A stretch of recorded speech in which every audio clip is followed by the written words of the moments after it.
কোনে নুকুৱা সমনীয়া মানুহে মানুহৰ বাবে দুৰ্বল মানুহে যদি জীৱনৰ কুঁৱল নদী পাৰ হয় তোমাৰ সাহস তুমি হেৰুৱাবানো কি মানুহ যদিহে নহয় মানুহ দানৱ কাহানিও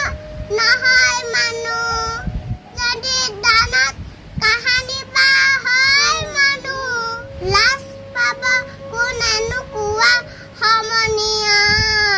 মানুহে মানুহৰ বাবে আজি সুধা কণ্ঠাৰ ডক্টৰ ভূপেন হাজৰিকা দেৱৰ জন্ম শতবাৰ্ষিকী আজি উপজা দিনটোত তেখেতক শ্ৰদ্ধাৰে সোঁৱৰিছো ধন্যবাদ।